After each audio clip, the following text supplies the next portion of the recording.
그리고 축복이 넘치시기를 소원합니다.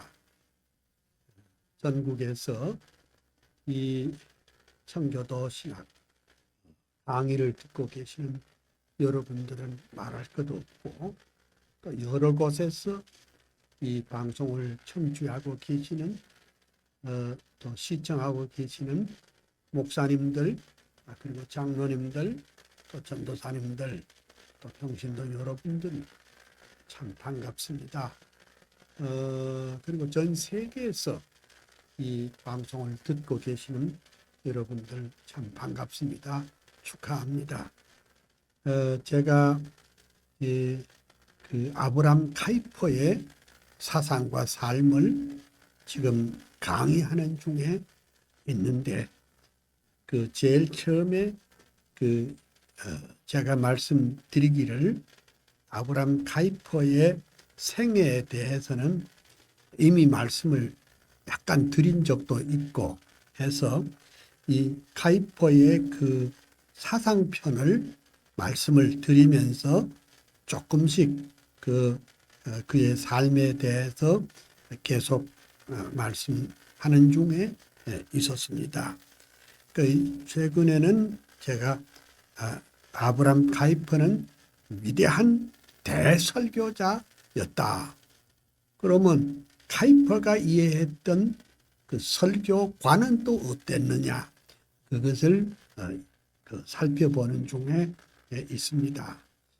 그래서 이제 내일까지만 카이퍼의 설교관을 하고, 다음 주부터는 카이퍼의 성령론에 대해서 한번 말씀을 드려볼까, 그렇게 생각합니다.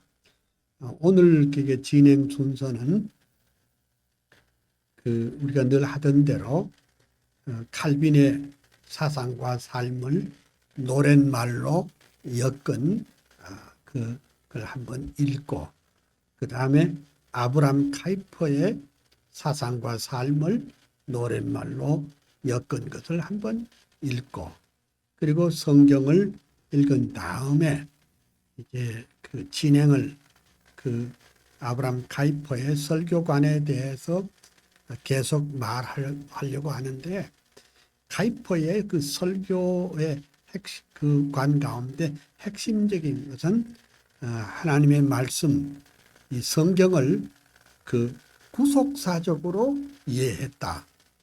구속사적인 것은 일반 우리 한국 사람들이 말하는 소위 어떤 사람의 성경에 나타난 어떤 인물의 장단점을 이렇게 좀 끄집어내서 잘한 것은 우리도 잘하자, 못한 것은 하나님 앞에 죄진 것은 우리도 그렇게 하지 말자, 이런 식으로 하는 것은 이걸 exemplary preaching이라고 그렇게 합니다. 그러니까 모형적인 설교라고 하는데, 그 모형적인 설교는 참 이해하기도 쉽고 우리에게 쏙쏙 들어오는 거는 맞기는 맞지만은, 그리 되면은 이 세상사에 있는 무슨 좋은 얘기나 간증도 아주 설교처럼 그렇게 들리는데, 그건 아니고, 아브람 카이퍼나 칼빈은 성경을 구속사적으로 관통한다. 그래서 제가 제가 모델은 아니지만은 제가 아브람 카이퍼의 사상을 연구하면서 평생 구속사적인 설교를 하고 있는데, 그러니까 오늘이 화요일이죠. 지난 주일날 제가 부활절 연합 집회를 2번 인도했습니다. 근데 오후에는 안산 지역에 기독교 총연합회 주최로 부활절 연합 집회를 하는 가운데 제가 설교한 것이 있습니다. 그것을 여러분들에게 들려드리도록 하겠습니다. 그 설교 가운데 말하자면 요새 그 잘못된 그런 사상들에 대해서 약간 비판도 하고, 특별히 설교 중에는 뭐 그런 말을 안 했지만은 소위 칼 바르트의 그 신정통주의자들이 그 생각하는 그 예수 그리스도의 부활, 그거는 아니고 정말 예수 그리스도의 육체적인 부활이 이 성경에 정확하게 나타나 있다는 사실을 힘주어 강조한 제 메시지가 있는데, 그걸 한번 들어보시고, 그리고 이제 또 이 수업을 계속하면서 또 내일은 그러면 그 칼 바르트의 그 설교가 잘못된 그 사상이 잘못된 것을 우리가 안다면 그 칼 바르트의 육성 강의를 한번 잠깐 들어보는 것도 참 의미가 있다. 이렇게 해서 제가 내일 그렇게 해보도록 하겠습니다. 그러면 이제 우리 늘 순서대로 요한 칼빈의 그 사상과 삶을 노랫말로 엮은 것을 여러분과 함께 생각을 해보고 싶습니다. 제가 읽을 터인데 여러분들이 이제 너무 잘 아니까 그냥 눈을 감고 들어보시면 마음에 깊이 아마 새겨질 것이라 이렇게 생각이 되집니다. 불란서의 동북쪽에 노아연의 오랜 도시, 가톨릭의 집안에서 영명하게 태어나서 천재적인 어학실력 독서광의 칼빈 청년, 헬라어와 히브리어, 라틴어에 귀재되고 하나님의 말씀 안에 온전하게 붙들리어 교부신학 인문학에 완전하게 통달하고 27 성경으로 기독교에 강요 쓰고 개혁신학 개혁교회 주춧돌을 세웠도다. 제네바의 생피엘의 개혁교회 목사되어 27년 세월 동안 말씀 목회 진리 수호, 양떼들을 사랑하는 진실하신 목회자로 위대하신 강해 설교 교회 개혁 선봉되다. 꿈에 그린 제네바의 아카데미 세우시고 경건으로 학문으로 인물들을 키워내어 주의 교회 개혁하고 제네바를 바꾸어서 성경 중심 운동으로 새 세계를 만들었다. 병약하신 육체에다 종합병원 요한 칼빈, 이단들과 자유주의 가톨릭의 공격에도 오직 성경, 오직 믿음, 오직 은혜 굳게 잡고 코람데오, 코람데오, 솔리데오 글로리아, 위대하신 목회자로 주석가로 교의학자, 설교가로 저술가로 행정가로 헌신하여 열정기도 겸손으로 주의 교회 세우시고 하나님의 주권 파수 일관하던 개혁자여 500년의 역사 따라 개혁사상 이룩해서 그의 사상 그의 불꽃 예수사람 요한 칼빈, 한국교회 개혁교회 청교도의 신앙 따라 하나님의 말씀 중심 교회 중심 전통이여 개혁주의 사상으로 정통교회 세우면서 영혼 구원 진리 파수 개혁 신앙 보루되어 예수 한국 복음 통일 민족 구원 완수해서 칼빈주의 사상으로 세계 선교 이룩하세. 아멘. 아마 이제 여러분들이 제 강의 다 끝나고 나면은 여러분들이 전문가가 다 될 것 같아요. 이제 아브라함 카이퍼의 사상과 삶을 또 노랫말로 제가 엮은 거 한번 또 들어보시고 강의 시작하십시다. 아브라함 카이퍼가 가신 지도 100년이요. 작은 나라 홀란드에 목사 아들 태어나다. 25세 칼빈 연구 최고 학자 신학 박사. 26세 목사 되어 첫 번 목회 시작하다. 베이스트 목회 중에 역사적인 칼빈 부흥, 우트레트 암스테르담 대형 교회 목사 되니 칼빈주의 화신으로 인본주의 대결하고 교회 개혁 챔피언인 목회자요 교수였다.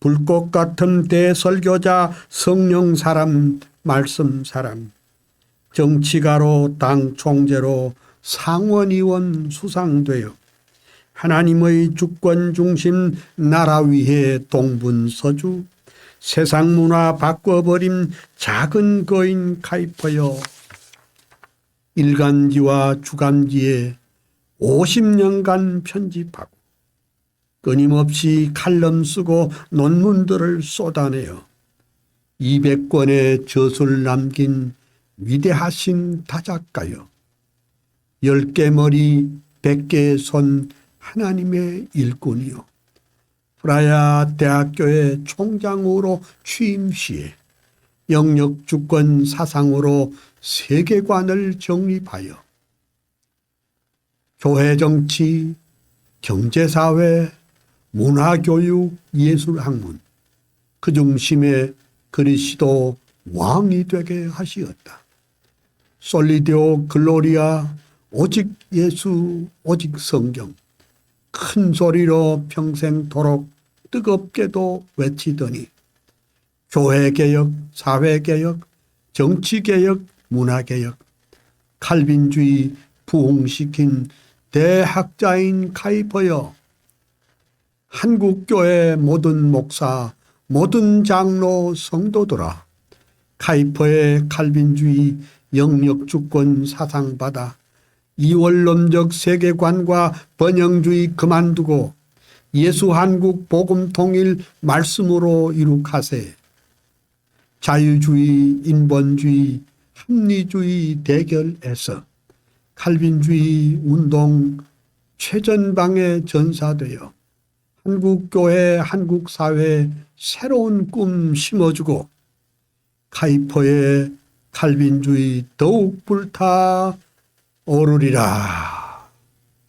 아멘. 참 감사하고요. 이제 하나님의 말씀 로마서 8장 1절에서 7절까지 말씀만 봉독하도록 하겠습니다. 그러므로 이제 그리스도 예수 안에 있는 자에게는 결코 정죄함이 없나니 이는 그리스도 예수 안에 있는 생명의 성령의 법이 죄와 사망의 법에서 너를 해방하였습니다. 율법이 육신으로 말미암아 연약하여 할 수 없는 그것을 하나님은 하시나니 곧 죄를 인하여 자기의 아들을 죄 있는 육체의 모양으로 보내어 육신의 죄를 정하사 육신을 쫓지 않고 그 영을 쫓아 행하는 우리에게 율법의 요구를 이루어지게 하려 하심이니라. 육신을 쫓는 자는 육신의 일을, 영을 쫓는 자는 영의 일을 생각하나니 육신의 생각은 사망이요 영의 생각은 생명과 평안이라. 육신의 생각은 하나님과 원수가 되나니 이는 하나님의 법에 굴복지 아니할 뿐 아니라 할 수도 없습니다. 아멘.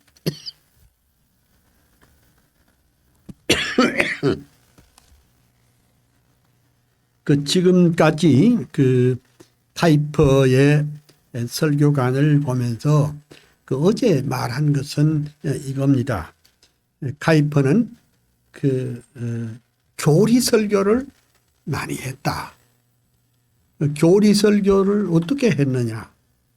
우리 역사적인 개혁주의의 전통적인 신조, 신앙 고백인 벨직 컨페션, 그 다음에 하이델버그 캐테키즘, 그리고 또 도르트 신경, 이런 것을 중심으로 해가지고 교리 설교를 많이 했다. 또 이런 전통 때문에 화란에서는 아침 설교는 일반적인 설교를 하고 저녁 설교는 모두가 대부분 하이델버그 캐테키즘을 또는 벨직 컨페션을 또는 도르트 캐논을 이렇게 교리적으로 체계 있게 강의를 합니다. 그러니까 참 교인들을 알짜배기로 만든 것이죠. 알짜배기로 만든 것입니다.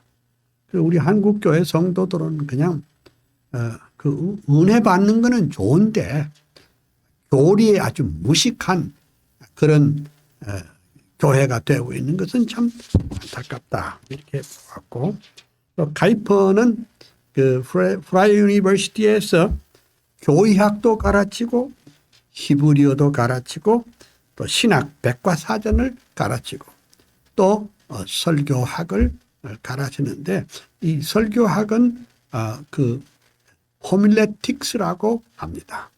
이건 나중에 또 설교학 시간에 다시 말씀을 드리겠습니다만은, 카이퍼는 설교란 차가운 논리가 돼서는 안 되고 살아있는 말씀의 사역이 돼야 되고, 뿐만 아니라 설교자는 바로 복음의 전달자가 돼야 한다, 이것을 말했습니다. 그래서 카이퍼는 이론과 실천, 학문과 경건의 조화를 늘 강조를 했다, 이렇게 어제 잠깐 말씀을 드렸습니다. 그래서 어제 카이퍼의 명저 가운데 하나님께 가까이라는 저서가 있는데, 하나님께 가까이라는 저서는 핵심이 뭐냐 하니까 카이퍼의 명상록을 엮은 것인데, 이것은 성 어거스틴의 참회록 이상으로 우리에게 귀한 메시지가 된다. 주로 이제 설교할 것을 명상록이라는 그런 것을 만들어 가지고 대중들에게 파고들었습니다. 그래서 그 가운데 이런 말이 있다고 그랬죠. 이 생수를 마시지 않고 교리적 고백만 하면 삭막한 정통주의에서 영혼은 고갈당하고 만다. 그러니까 우리가 또 교리적으로 잘 안다고 해가지고 되는 게 아니고, 교리적으로 잘 안다고 해서 잘못하면 아주 삭막한 정통주의가 돼버립니다. 우리 한국교회가 조심해야 될 것은 삭막한 정통주의, 그것도 문제고, 또 다른 한편에는 너무 영적인 감정만 내세우면 병폐적인 신비주의의 늪에 빠지는 것, 그것도 옳지 않다, 이런 얘기를 어제 했습니다. 그리고 한 장 넘겨서요, 카이퍼는 아주 선천적으로 천부적인 설교가, 명설교가, 그리고 레토릭의 천재였습니다. 왜 그러냐? 카이퍼는 신학과 문학을 동시에 해서 박사학위를 받은 사람입니다. 그리고 또 천부적으로 발음도 정확하고 또 우아하고 그리고 또 그 박진감이 넘치는 영적 카리스마가 청중을 사로잡았습니다. 어제 말했습니다. 사람을 변화시키는 거 두 가지가 있습니다. 하나는 글이요, 하나는 말입니다. 카이퍼는 이 두 가지를 다 가졌습니다. 네? 그 대중들을 움직이는 아주 명쾌한 그 글이 있고 또 대중들의 심령을 뒤집어 놓는 영적인 파워가 있었습니다. 그래서 지난번에 그 제가 카이퍼의 그 강의와 카이퍼의 설교 일부분을 여러분들에게 들려줬더니 여러분들에게 상당히 반응이 좋았습니다. 고맙습니다. 그러니까 카이퍼는 목소리가 아주 중후하고 아주 능숙한 강령, 생기가 항상 넘치고 영원한 하나님의 말씀인 진리를 적절하게 증거하여 청중을 사로잡는 그런 기술이 있습니다. 제가 어제도 잠깐 말씀했지만은 16세기에는 하나님께서 요한 칼빈을 세워서 요한 칼빈은 일생 동안 강해 설교의 왕이었습니다. 말씀을 통해서 설교를 통해서 개혁교회를 세우고 교회를 교회되게 말씀을 말씀되게 은혜를 은혜되게 이렇게 했습니다. 300년 만에 교회가 다시 자유주의로 넘어가고 그렇게 어려움을 당하고 또 교권이 무너지고 다 이렇게 그 세속화가 되자 하나님께서 또 아브람 카이퍼라는 그 한 거인을 하나님께서 그에게 은혜를 주시고 그를 하나님께서는 카이퍼를 도구로 사용하여 주셔서 19세기의 자유주의 운동에 도전해서 역사적인 개혁주의 신학과 신앙을 바로 세우고 하나님의 말씀을 통해서 교회를 세우는 일에 그의 온 생애를 다 바쳤습니다. 그러니까 카이퍼는 명설교자요, 명연설가요, 명칼럼니스트였습니다. 그래 모든 장르에서 우리 교회개혁 뿐만 아니라 삶의 모든 영역에 하나님의 영광과 주권을 강조했습니다. 여러분, 우리가 설교하는 이유는 내 얘기를 전달하려는 것이 목적이 아니라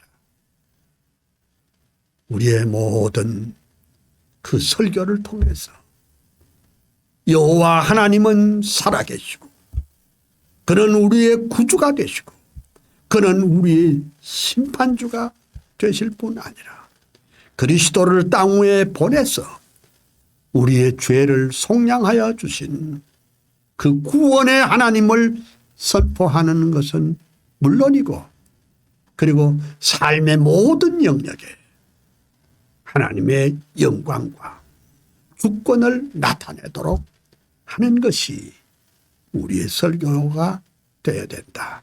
그것이 이제 카이퍼의 핵심적인 내용입니다. 또 카이퍼는 기도에 대해서 설교를 참 많이 했습니다. 기도에 대한 설교. 그래서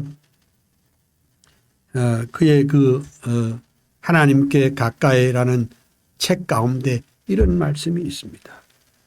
하늘에 계신 우리 아버지 역시 우리의 심령 속에 기도의 씨앗을 뿌리셨다. 그렇게 말했습니다. 이건 무슨 소린 거 아니까 우리가 내 열심으로 기도한다.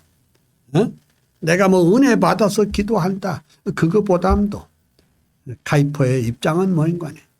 우리가 하나님 앞에 기도하게 된 것도 따지고 보면 하나님께서 우리의 심령에 기도의 씨앗을 뿌려줬기 때문에 하나님께 기도하게 됐다. 그 다음에 또 이런 말씀도 있어요. 같은 책에 미련한 기도를 통해서 우리는 정화된 기도에 도달하게 된다.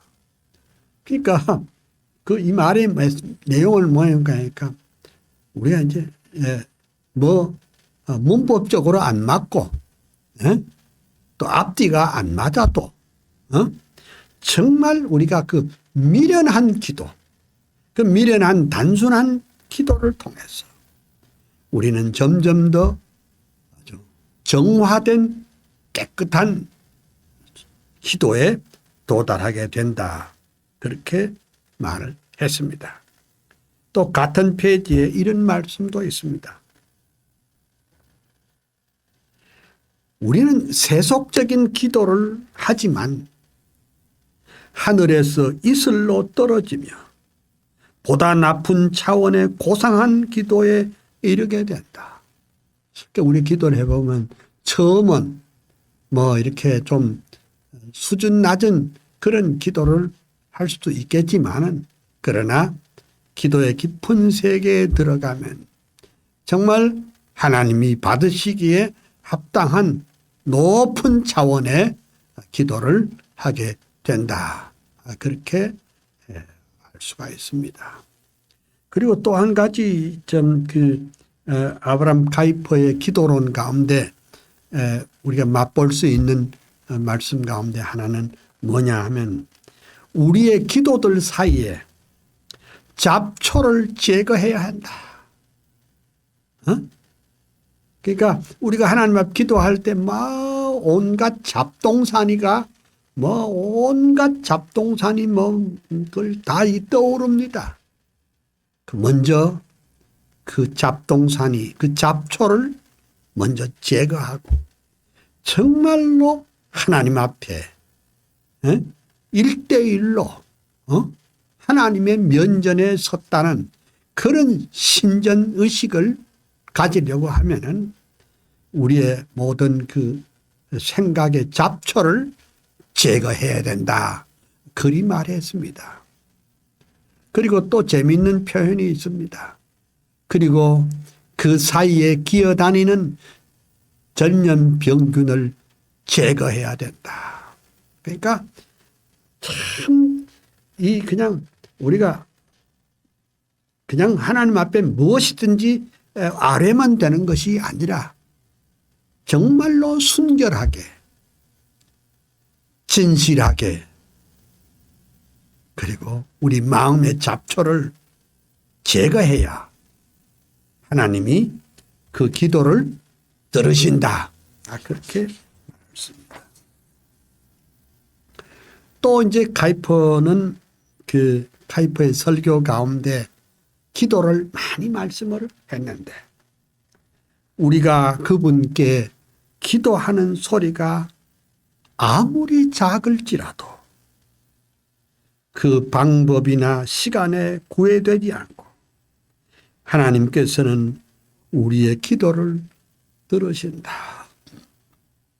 우리는 큰 소리로 고함치며 기도해야 하나님이 들으신 줄 알지만 우리의 작은 기도라도 그 목소리가 아무리 작아도 그 기도가 정미하고 하나님 앞에 깨끗한 기도는 하나님께서 우리의 기도를 들으신다. 이렇게 말했습니다. 우리 한국교회 좀 특별한 특징이 하나 있습니다.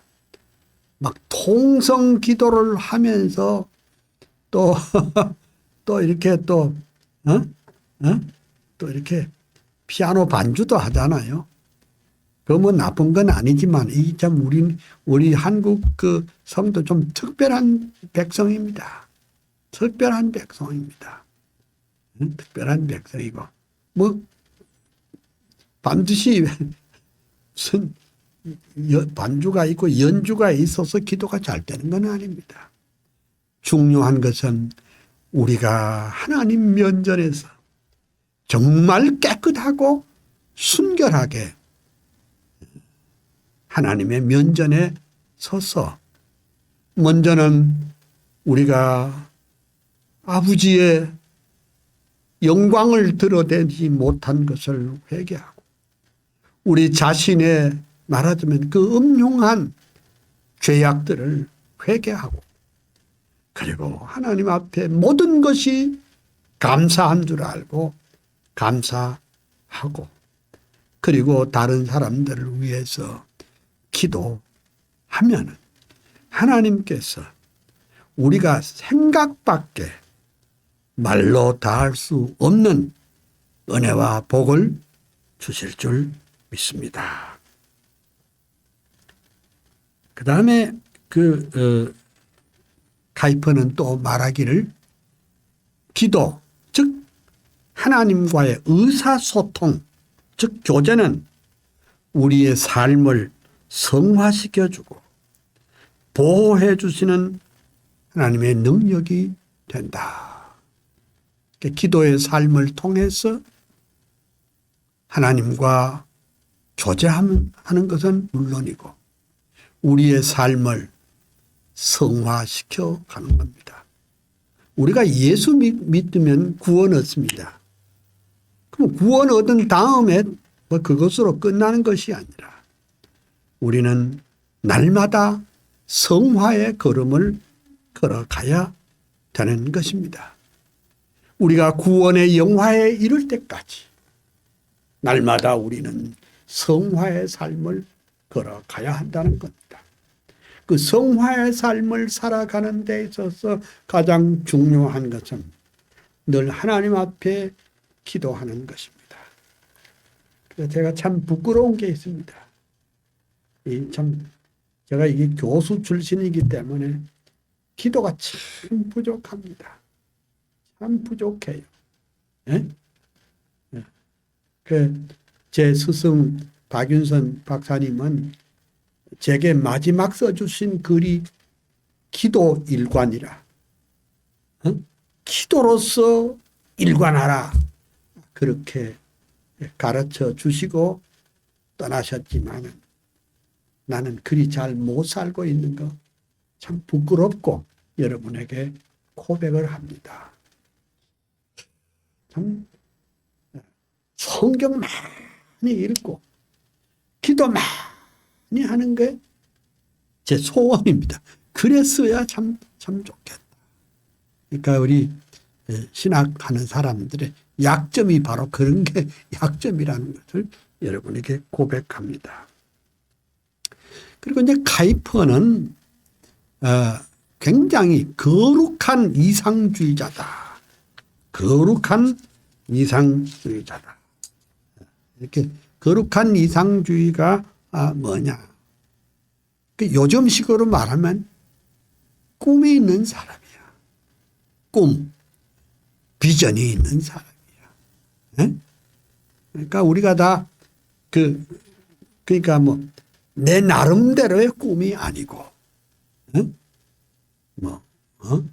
내 소원을 두고 그런 꿈보담도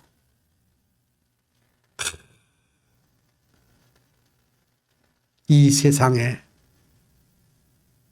하나님의 영광, 하나님의 주권이 충만해서 목사가 되든 정치가가 되든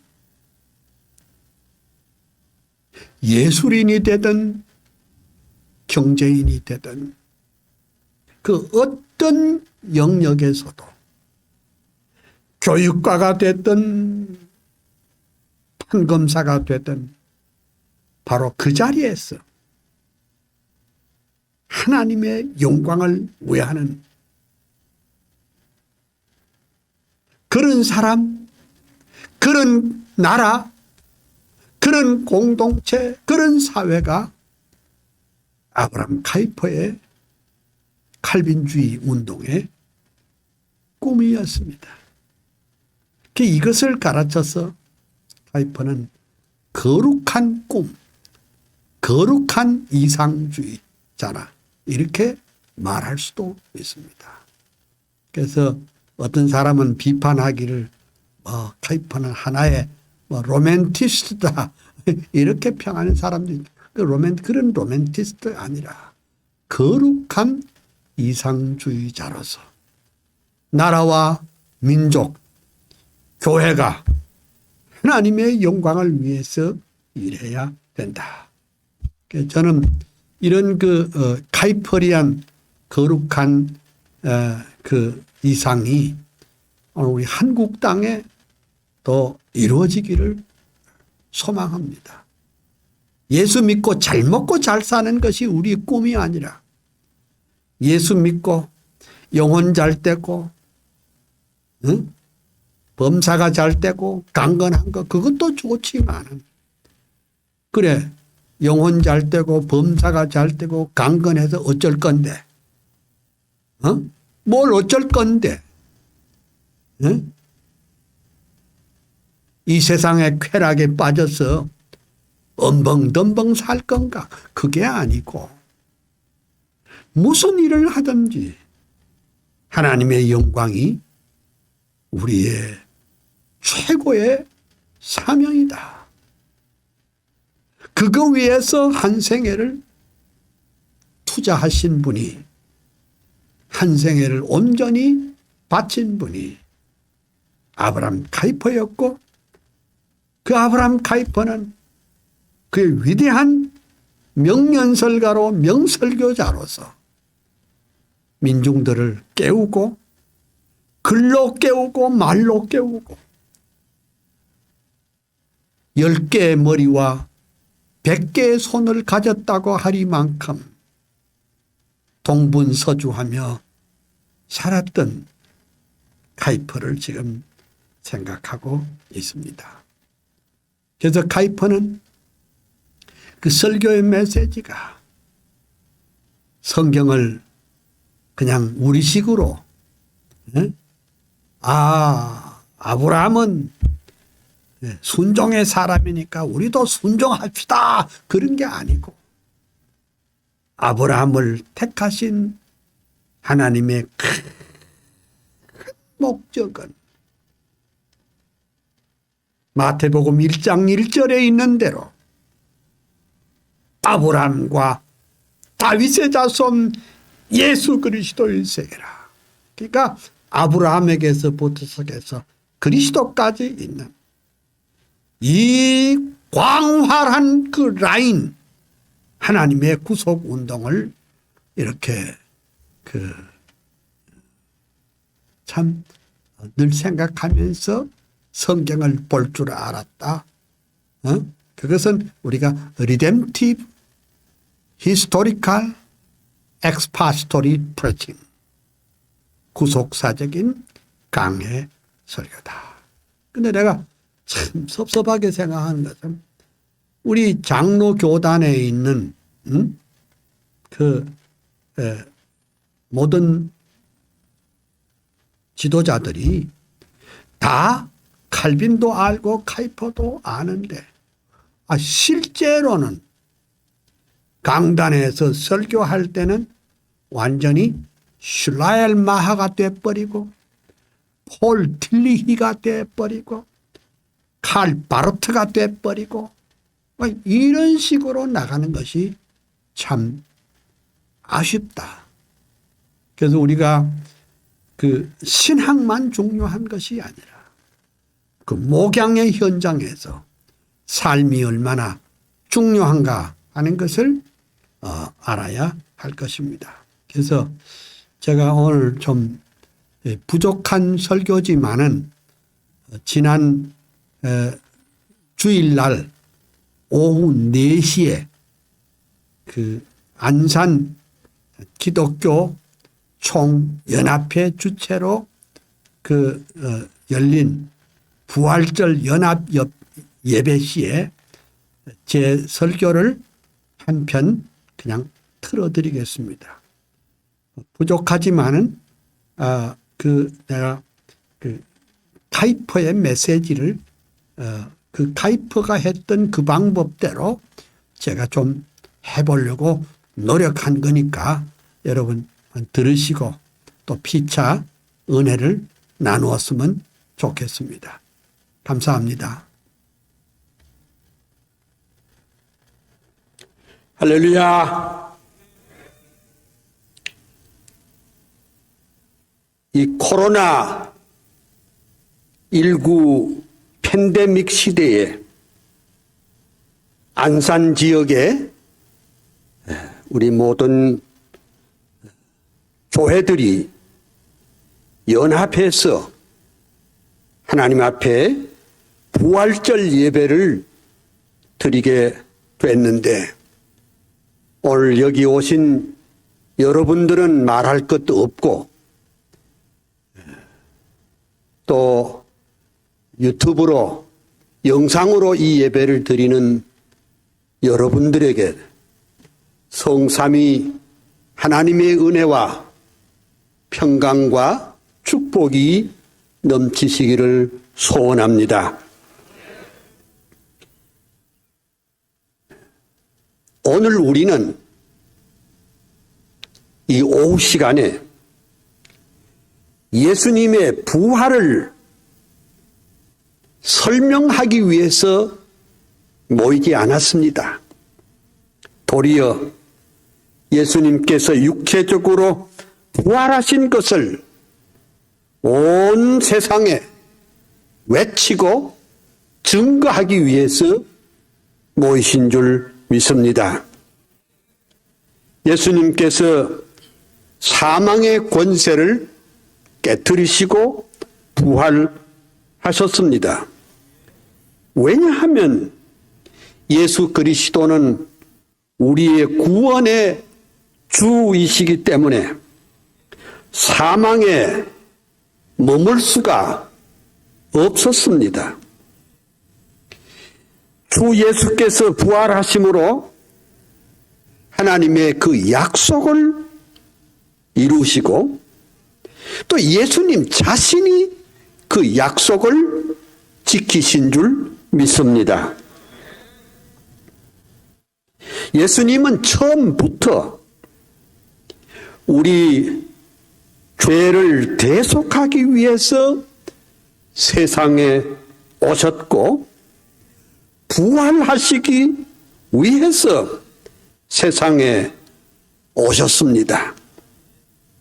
이것이 하나님의 구원 운동의 대드라마입니다.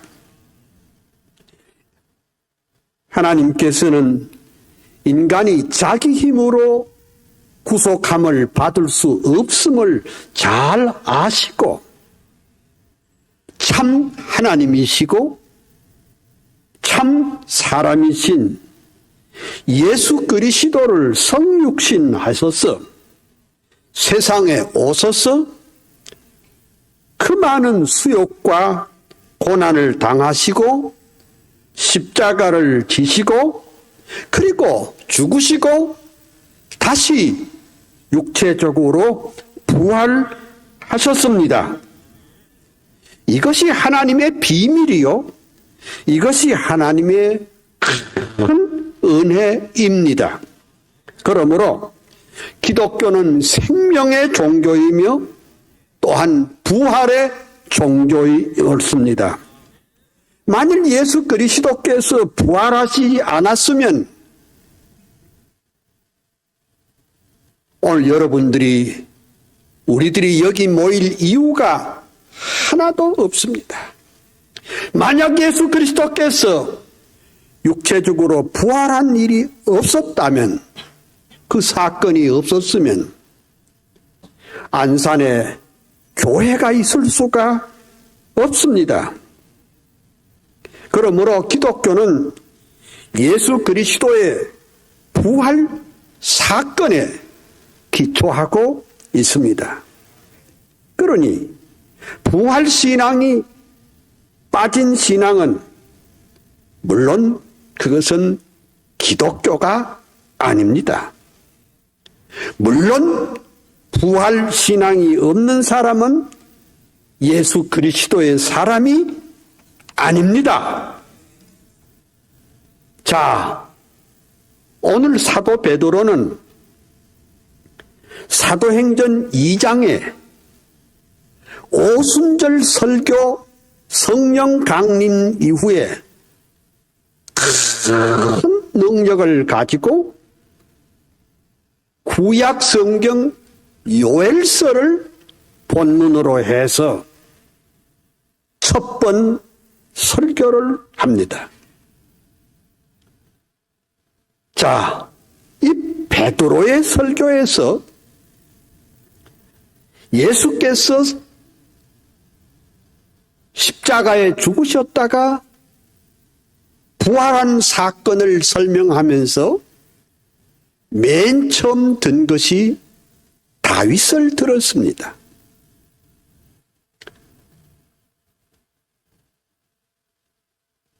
참 충격적인 것은 예수님이 십자가에 죽으시고 부활한 지 50일 만에 그리고 승천하신 지 딱 열흘 만에 베드로는 수천 명의 불신 유대인들에게 설교를 하고 있습니다. 참 목사가 불신자들을 앞에 놓고 설교하는 것은 보통 어려운 것이 아닙니다. 그런데 베드로는 그렇게 어려운 상황 중에 뭘 얘기했는가 하니까 이스라엘의 전쟁의 영웅이자 시인이자 음악가이자 2대 임금이었던 다윗 왕을 제시했습니다. 다윗 왕은 이스라엘 백성들의 마음 가운데 영원히 지울 수 없는 지주이며 다윗 왕은 이스라엘 백성의 꿈이요 희망입니다.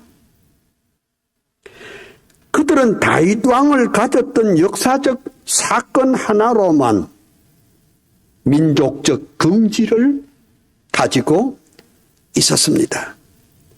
요즘도 이스라엘은 다윗의 별을 이스라엘의 국기로 사용할 정도였습니다. 그런데 오늘 베드로는 오순절 후 첫 설교에서 요엘서를 본문으로 가지고 설교하면서 이스라엘 백성들의 가슴을 울리는 놀랍고도 새로운 사실 하나를 선포하게 됐습니다. 이렇게 말했습니다. 형제들아, 내가 조상 다윗에 대하여 담대히 말할 수 있노니 다윗이 죽어 장사되어 그 묘가 오늘까지 우리 중에 있는데 그는 선지자라.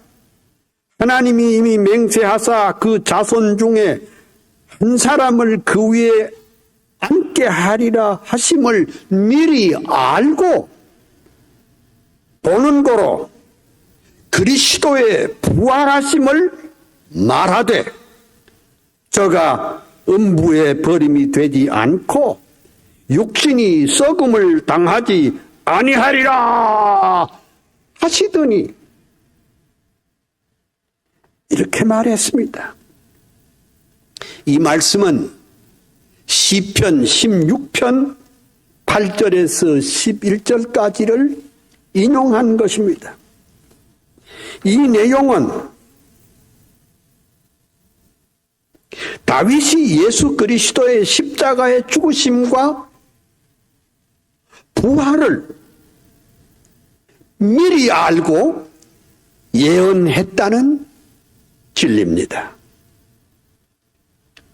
베드로는 성경의 구속의 역사를 성령으로 잘 깨닫고 있었다는 내용입니다. 예수 그리스도는 정치범으로 십자가에 달린 것이 아닙니다. 예수 그리스도는 갑자기 유명 인사가 되어 시기와 질투로 죽으신 분도 아닙니다.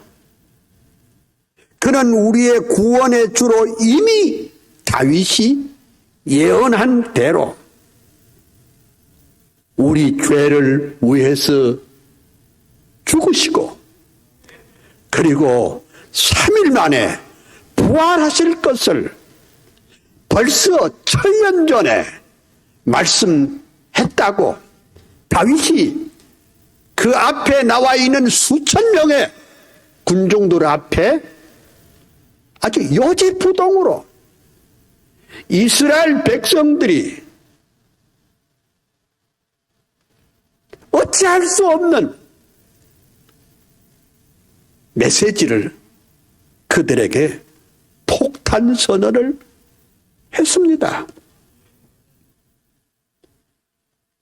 청중들은 큰 충격에 사로잡혔습니다. 이스라엘 민족의 대표였던 다윗이 이미 예수 그리스도의 죽으심과 부활을 예언했다는 사실은 놀라운 일이 아닐 수가 없었습니다. 사랑하는 안산 지역에 계시는 목사님들, 장로님들, 그리고 평신도 성도 여러분, 오늘 우리는 베드로의 설교를 생각하고 다시 한번 놀라게 됩니다. 예수 그리스도의 고난과 죽으심과 부활은 하나님의 약속 성취이며 선지자들의 약속 성취란 말이 옳습니다. 다윗이 예언한 대로 무덤에서 썩지 않고 다시 사셨다는 것입니다. 그러니까 이건 뭐냐? 이거는 처음부터 하나님께서 계획하신 구원의 매뉴얼입니다. 이걸 어려운 말로는 하나님의 구속사라고 말합니다마는 하나님이 우리 죄인들을 위해서 구속의 매뉴얼을 이렇게 짰단 말이에요. 이 위대한 진리를 들었을 때 군중 속에는 아마 한 4, 5천 명 이상 군중들이 있었는지 모르겠습니다. 군중들 속에 동요가 일어났습니다. 군중들은 여기저기서 탄식이 일어났습니다. 그리고 이어서 통회의 역사가 일어났습니다. 통회 내용은 여기 있는 대로 형제들아 우리가 어찌할꼬? 회개가 일어났고 새 생명의 역사가 일어났습니다. 기독교는 하나님의 말씀에 기초했습니다. 그 말씀의 내용이 뭡니까? 예수 그리스도께서 고난 받으시고 십자가 지시고 죽으셨다가 3일 만에 부활하셨다는 것인데 이것이 곧 기독교의 복음인 줄 믿습니다. 기독교는 종교가 아니고 기독교는 바로 생명의 복음인 줄 믿습니다.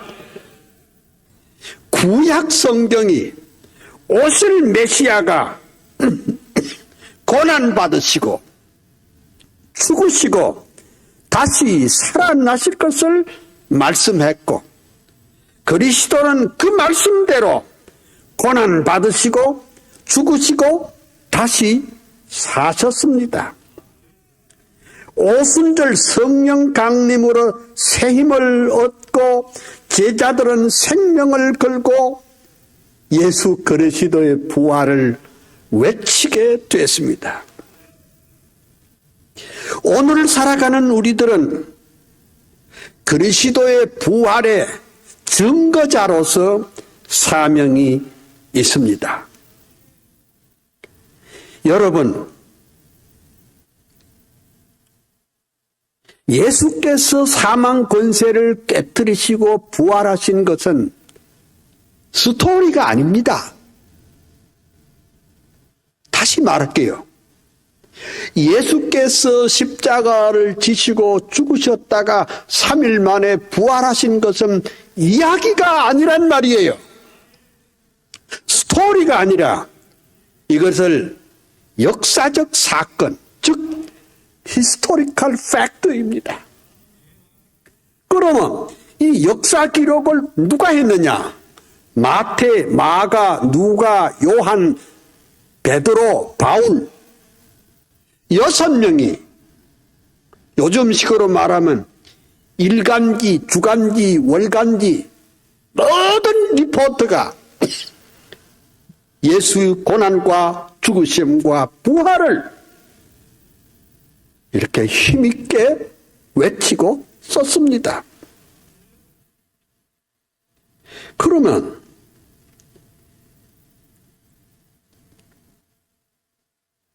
성경을 믿는 사람은 예수 그리스도의 육체적 부활을 믿는다는 말이고, 예수 그리스도의 부활을 믿는 사람은 성경을 믿는 사람이다. 이렇게 말하는 것이 옳습니다. 이제 이게 그 사람들이 18세기와 19세기에 와서 성경을 파괴 공작을 했습니다.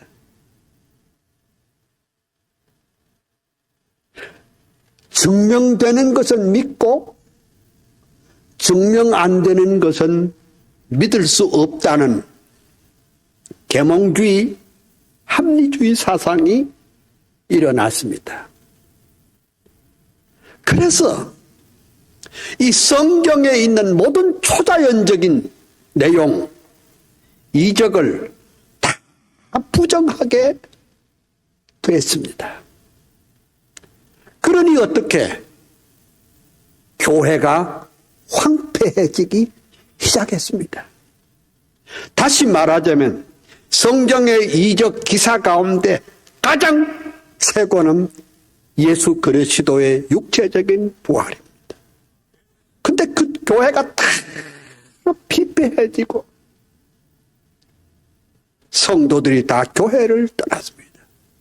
그러니까 우리가 한국 교회를 바로 지키려면 이 역사적 기독교 신앙, 예수 그리스도는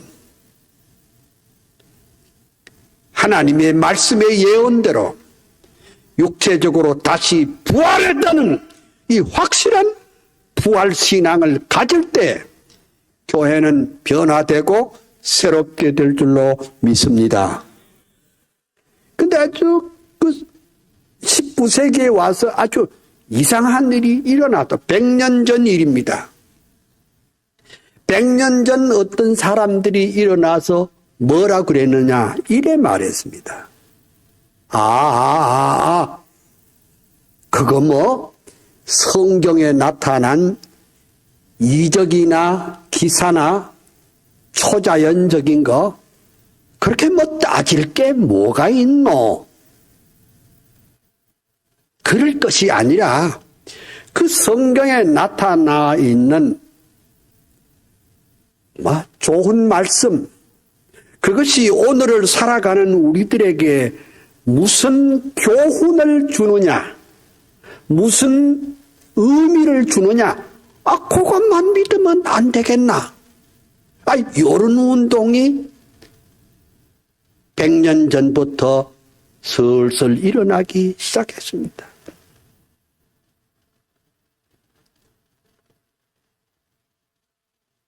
그래서 지금까지 많은 신학교에서 많은 주의 종들이 그거 뭐 따지지 맙시다. 그 성경에 나타나 있는 그 뭐 이적, 초자연적 그 내용 그 따지지 말고 이것을 오늘 우리에게 주는 실존적 의미가 뭔지 해서 교훈만 받으면 안 되겠습니까? 요런 사상이 우리 한국교회도 많이 퍼져 있습니다. 그건 아주 그럴듯해 보이지만은 그것은 사도 바울이 말한 대로 성경대로 죽으시고 성경대로 부활하셨다는 참된 부활신앙과는 상당히 거리가 먼 것이라 이렇게 생각해야 됩니다. 다 말할 수는 없지만은 오늘 베드로 사도는 이렇게 그 불신청중들에게 그 다윗의 예를 들면서 여러분 보세요. 다윗의 묘가 지금 옆에 있지 않습니까? 다윗은 이렇게 말하고 그 다음에 핵심은 뭐입니까? 이 예수를 하나님이 살리신지라. 이 예수를 하나님이 살리신지라. 그 다음에 이 일에, 이 사건에 증인이로다. 베드로는 예수님과 3년간 먹고 자고 배우고 예수님의 무덤에 직접 들어가 보기도 했고 베드로는 부활하신 주님을 직접 만나기도 했고 부활하신 주님과 떡을 같이 나누어 먹기도 했고 부활의 목격자인 베드로가 이 예수를 하나님이 살리신지라 다 이 일에 증인이로다 라고 말했습니다.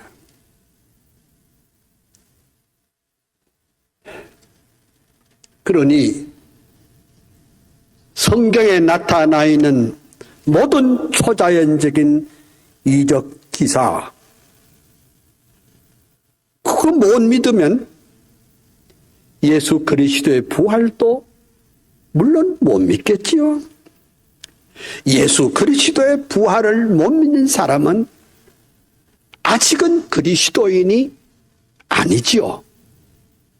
아직은 교회 다니는 수준이지만은 정말 이 부활신앙이 정말 하나님이 살리신 자라 하는 이 놀라운 메시지 앞에 아멘 예수여 주님 부활하신 거 맞습니다 라고 하는 거 그리 고백될 때에 우리가 하나님을 뜨겁게 사랑하고 이 복음 힘있게 외칠 수 있게 될 줄로 믿습니다. 자, 만에 하나 베드로가 증거한 이 예수를 하나님이 살리신지라 그것이 잘못됐다면 그 수천 명의 군중들이 돌 하나씩을 가지고 베드로를 현장에서 쳐 죽였을 겁니다.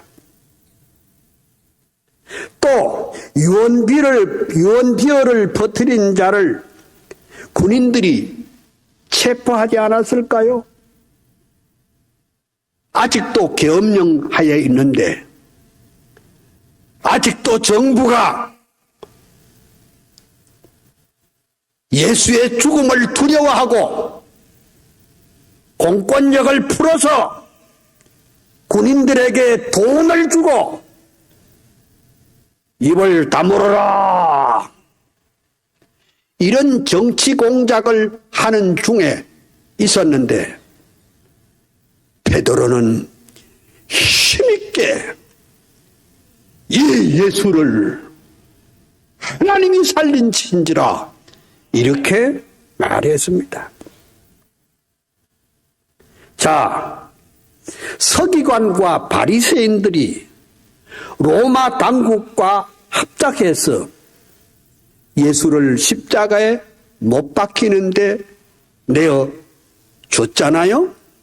그러면 베드로의 증거가 사실이 아니었다면 당장 무덤을 파내어 예수의 시체를 메고 올지 않았을까요?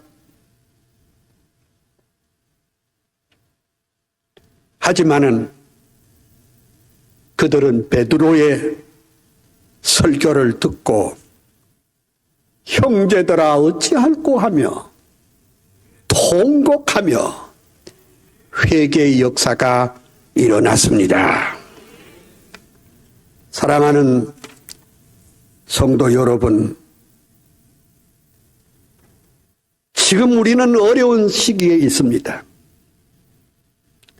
코로나19로 이 팬데믹 시대에 잘 모이지도 못하고 이렇게 뜨문뜨문 앉아서 예배를 드리고 또 온라인으로 예배를 드리고 있습니다.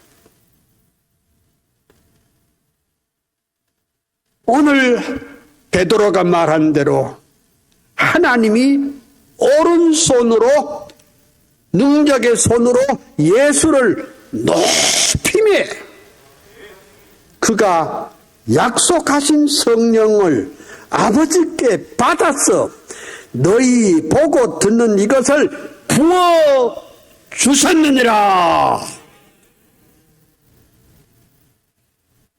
이 역사가 우리 가운데 있기를 소원합니다. 부활을 안 믿는 그리스도인도 있고 부활을 믿기는 믿는데 그 의미만 좀 그 뜻이나 좀 알면 안 되느냐? 뭐 계란이 병아리가 나오듯이 누에 고치에서 나방이가 나오듯이 뭐 그런 것이 부활이 아니냐? No! 아닙니다. 예수 그리스도는 이 성경이 말한 대로 성경대로 부활하셨고 성경대로 죽으셨고 성경대로 부활하시고 이 예수를 하나님이 살리신지라. 그리고 하나님이 예수를 오른손으로 높이 들어서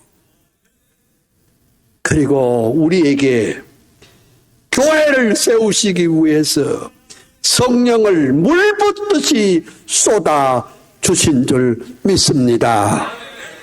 우리는 이 부활의 참 메시지 예수 그리스도께서 다윗이 이미 약속한 대로 다윗이 이미 예언한 대로 그가 죽으시고 다시 부활하셨다는 이 놀라운 베드로의 부활절 메시지가 오늘 안산 기독교 총연합회에 속한 모든 성도들에게, 모든 교회들에게, 모든 목사님들에게, 모든 장로님들에게 함께 하시기를 주의 이름으로 축원합니다.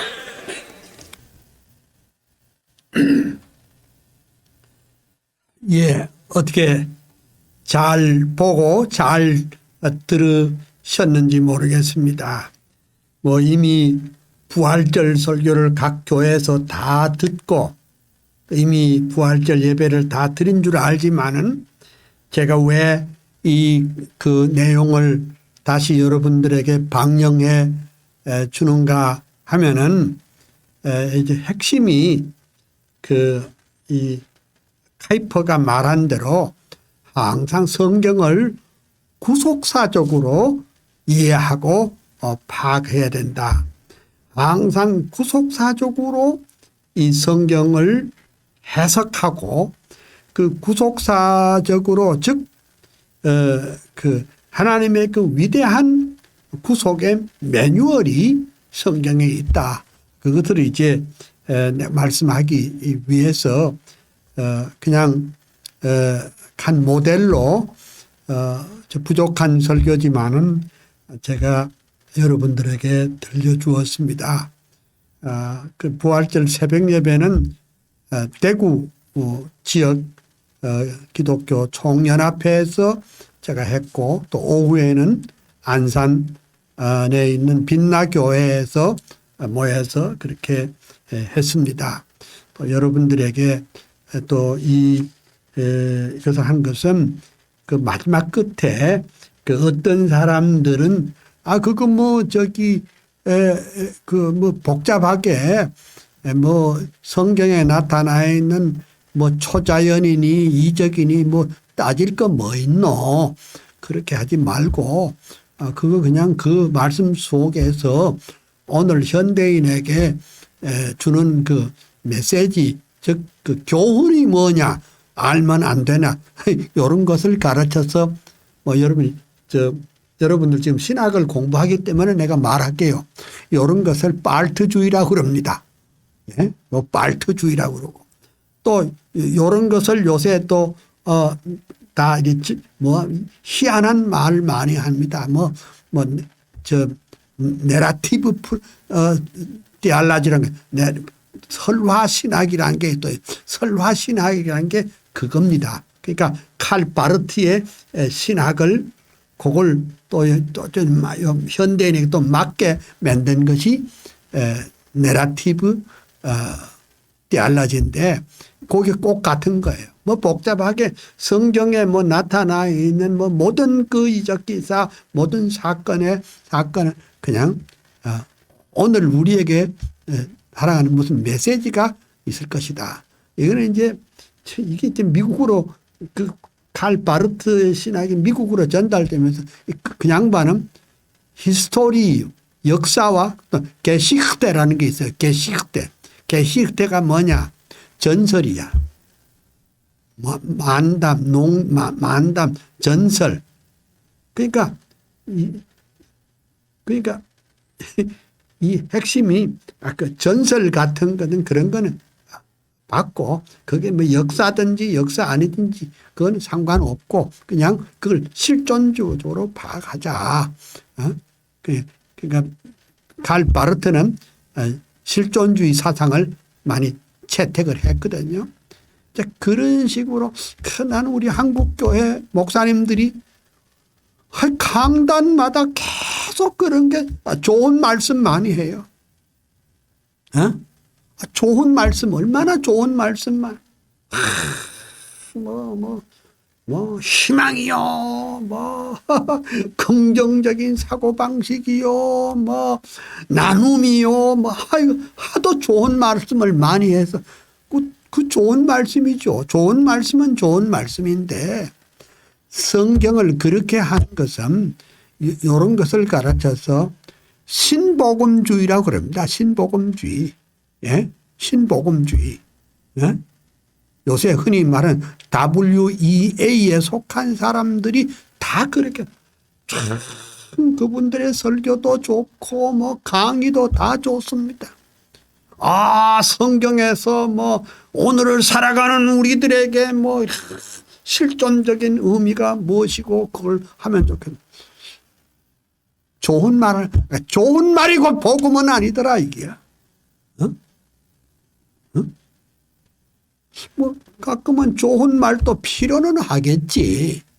좋은 말도 필요는 하겠지만은 뭐 위로의 복음이라 그래가지고 성도들을 그냥 심리학적으로 이렇게 다듬어주고 뭐 이렇게 가지고. 그러나 우리는 그보다는 이 성경에 나타난 하나님의 그 위대하신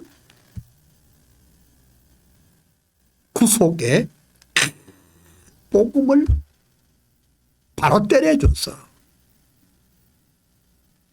참 그 말씀에 놀라서 그 말씀에 감격했어. 감격하고 확신에 넘치는 그런 삶을 살아야 된다. 그 말입니다. 물론 우리가 뭐 교훈도 뭐 중요하기는 중요하지요. 근데 교훈보다 미닝보다 더 중요한 것은 계시의 하나님의 계시의 그 팩트입니다. 하나님의 계시의 큰 내용입니다. 하나님이 이 계시를 통해서 무엇을 말씀하고자 하는 것인지 먼저 깨닫는 것이 중요하다. 이렇게 볼 수 있습니다. 그래서 내일은 그런 식으로 칼 바르트는 정통신학자가 아닙니다. 칼 바르트는 신정통주의라 네오 올소독스라고 합니다. 그러면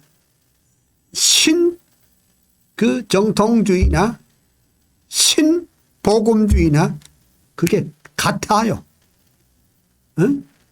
성경의 이적 기사 초자연 그거 뭐 따질 것 없고 그냥 그 말씀 속에서 오늘을 살아가는 우리들에게 주는 미닝이 무엇이고 메시지가 뭐냐 그것 좀 알아보자 이런 것입니다. 그래서 정말로 우리가 정통신학이 정말 개혁주의 신학이 얼마나 중요한가를 여러분이 이해했으면 참 좋겠습니다.